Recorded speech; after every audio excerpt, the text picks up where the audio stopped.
Hi, this is Peter Sage, and today I want to share with you some insights into how to break free from the past.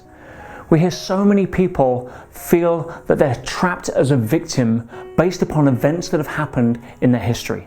And I'm here to tell you right now, in no uncertain terms, your history is not your destiny. Who you are right now may have been influenced by certain events in the past, that we can talk about. But being able to use that as an excuse not to move forward, to become the person you were born to be, is not on the table. So now let's talk about that. How do you break free from the past, especially if you've had some level of trauma or some news that you feel has crippled you, or an experience that you've gone through that has really been disempowering? How do you get out of that? How do you stop that from being able to put a shackle around you moving forward on a path towards joy and fulfillment? Well, for a start, let's just analyze exactly what the past is, because the mind loves to come up with labels. And one of the most disempowering labels that is being used in society today is the past. We use it to refer to something that, as you'll see in a moment, is actually a little bit of an illusion. So if I was to ask you a question right now, throw it out there, what is the past? Think about it. For you, what is the past? And I could ask that to 1 million YouTube subscribers and get 1 million different answers. But most people see the past as something that has happened to them. And essentially, when we keep replaying that story, it becomes the now story. And then we're pretty much screwed. So let's just see what my answer is to that for a second. What is the past? If something happens in the domain of time, and if it was to happen 20 seconds ago, or if it was to happen 2 years ago, or 20 years ago, or 2 million years ago, what is the actual difference in the context of right now? In the context of right now, what is the difference to something that happened 2 seconds ago versus 2 years ago? You see, in the domain of time, there's no difference. They're both ancient history.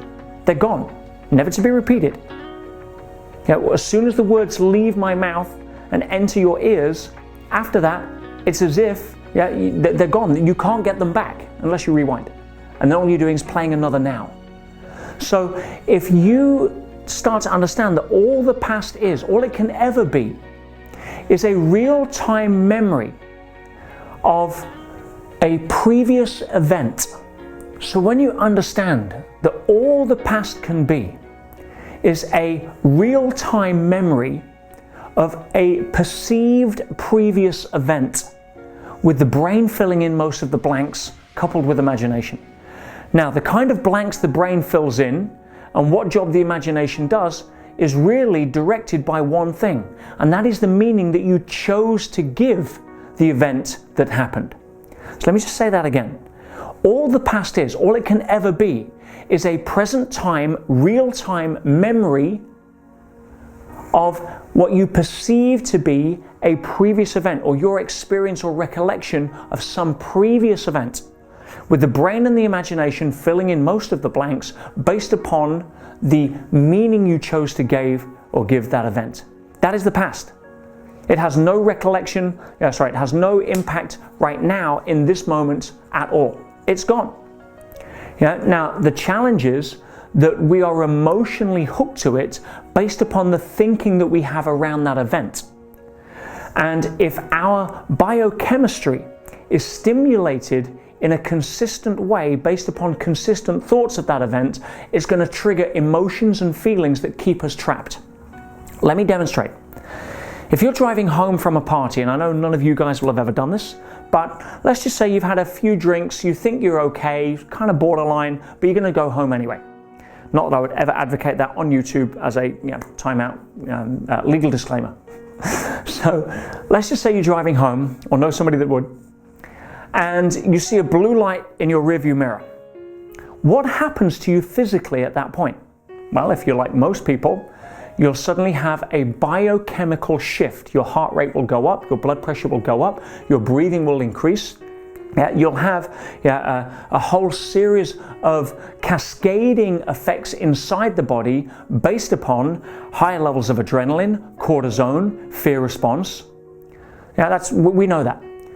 But here's the most interesting question. What caused all of that neurochemistry to start? Now, some people would say, oh, it was the blue light. Well, it can't be the blue light, because the blue light didn't suddenly hit your skull, bury itself into your head, cross the blood-brain barrier, and start messing around with your neurons to produce different neuropeptides and chemicals and hormones that then influence the biochemistry of the body. That didn't happen. It was your thinking in relation to what the blue light meant. And if that blue light then overtakes you and goes chasing somebody else, you have a different reaction.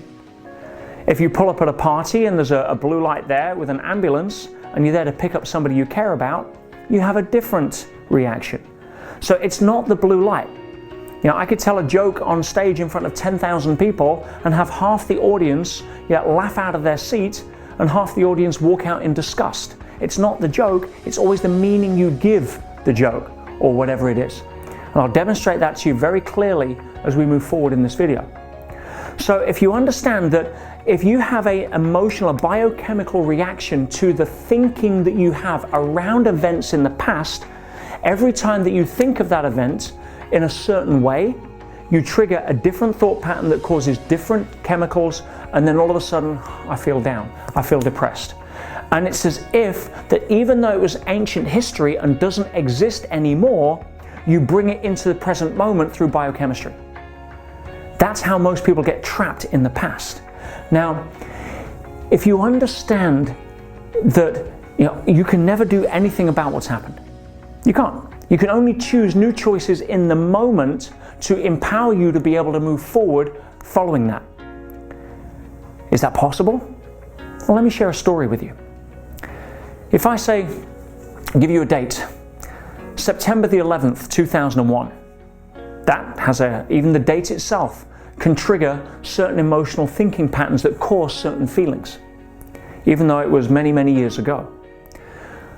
But we all know what happened on September the 11th, 2001. 2 planes flew into the World Trade Center, and at that particular time, I was in Hawaii working with a gentleman I've been privileged to work around the world with for the last 15 years as a senior trainer, and that's a gentleman called Tony Robbins. And so I was working with Tony at an event. We had 2,000 people from many different countries at that event. And what happened on September the 11th happened at about 2 o'clock in the morning local time. So most of us woke up to that news. And we called an emergency training meeting, and we realized that we've got 2,000 people, which were the participants, about to show up, all of whom would have their own version of what was going on in terms of meaning and interpretation for that event. And it likely wasn't going to be positive. So we, as trainers, our role was to get people into the room and so Tony could help reframe the event, which he did in a masterful way. But we took some shares, and it was very interesting what came out. And one of them I want to share with you because it was very empowering for me and taught me a huge lesson about how to break free from the past. One of the ladies that shared got up that morning, and she took the microphone, and she said, I need to say something. She said, 2 years ago, I lost my fiance in a car crash, and it devastated me. And she said, I couldn't get over it. She says 6 months after that, she said, I met a guy. He was a beautiful guy, and he really wanted to get close. We started dating, but I could never really let him get close because I was still getting over this issue in the past. And I knew that I needed to come to this seminar in Hawaii. He didn't want me to go, but I knew there was something that I was going to get here for my own benefit. I've been into personal development. I spend time seeking out things that can really help me get a different perspective. And she said, he said, that's it. He's been wanting to get married. I've been resisting, but I wanted to come to this seminar. And he said, well, I don't agree. We had a fight. I came here. And last night, something amazing happened. The previous night, we had a comedienne on stage. Her name was Buckley. She's an amazing woman. And Kathy has an incredible story. She was born very hard of hearing, but 40 or so years ago, she was misdiagnosed. They didn't have the amount of diagnosis equipment or caring or modern sophistication that they do today, and she was just simply diagnosed as retarded because she wasn't paying attention, because she couldn't hear. And as a result of that, she was put in a special school. She wasn't given a lot of love.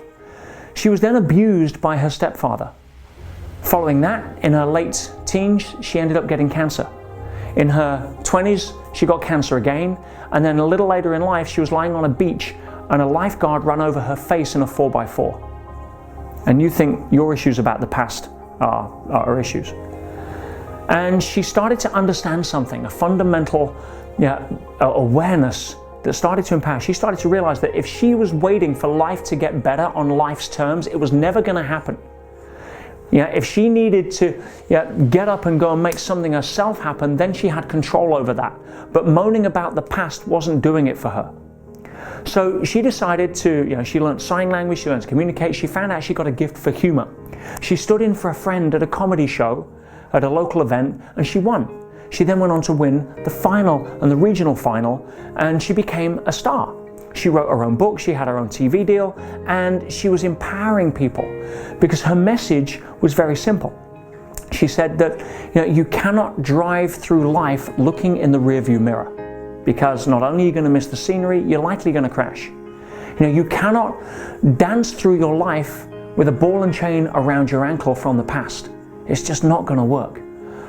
And this lady stood up, whose fiance had previously been killed 2 years ago, and said, when I heard Kathy's message, bang, light bulbs went off.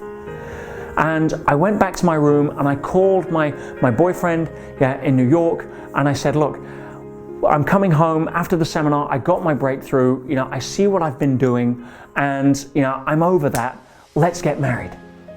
And she called, she left him a message on his voicemail, and she went to bed really happy. And she got up next morning and he'd left a message on her voicemail from the 104th floor of the World Trade Center.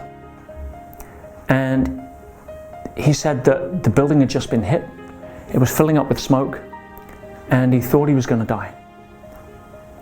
But if he did die, he was going to die a happy guy, because if that's what it took to get them to that part of the relationship, if that's what finally had come full circle for her to declare herself over her past, then he was going to die a happy guy. Now, I listened to that message. I could hear the people screaming in the corridor. And then the line went dead, and he went down with the building. And this woman stood up in front of 2,000 people on the morning of September 11th, with every right to turn around and say, see, life's doing it again. See, love doesn't work. I'm never meant to be happy. Because if you had my history, and if you had my excuse, and if you had what happened to me happen to you, you'd be the same. But she chose not to say that. Instead, she said, you know something? I know where that story goes. That's a tunnel with no cheese. I've played that game before. Instead, I choose to take a different meaning out of this experience. And the meaning I choose to take, she said, is that I'm going to squeeze every drop out of every day that I'm left to live for the rest of my life. And I'm going to live life full out. Do you know why? Because if I'd done it 2 years ago, I'd have been married by now. And she inspired not just myself, but everybody else in the room to come together at a higher level of awareness, to a higher level of commitment to playing more full out, to working as a team, to seeing what we could do to help or support or give blood or work out and get off of our own excuses as to why life isn't working. But the message that came through that was 1,000% crystal clear, and it's the message I want to leave you today. And that is this: it doesn't matter what happened to you in your life. Everybody has a story. It never matters what happened to you. It doesn't exist anymore unless you replay the thoughts and refire the same chemicals. Then it appears real, even though it happened in ancient history. The only thing that matters is the meaning that you choose to give it. For some people, divorce is an absolute catastrophe. For others, it's freedom. For some people, losing a loved one is an excuse to go into depression and anxiety for the next 5 years. For others, it's an opportunity to celebrate the life they had with them. Your past is not your destiny, my friends. Your biography is never your destiny. Who you are today is an ability to make a choice in the meaning that you give it. And the difference between those that get on with their life and empower others through their sacrifice, through their hardship, are the difference that people who go out and live a life of meaning versus a life of excuse and conversation. I don't know what happened to you in the past to make you want to click this. But as I said, we all have stories. My invitation is that you take the lessons that we learned on that day, September the 11th, 2001, which was probably the most impactful, incredible, insightful day that I've ever had the privilege of living, and go and take whatever it is and use it as a way to empower others by showing them that no matter what happens, you still have the ability to make a decision today about what your future is going to hold. I wish you well, my friends. Hey, Peter Sage here. I'm back just to say I hope you enjoyed what you saw on that video, and remember that knowing and not doing is the same as not knowing. So it's about applying what you learn, not just being passively entertained by what you learn.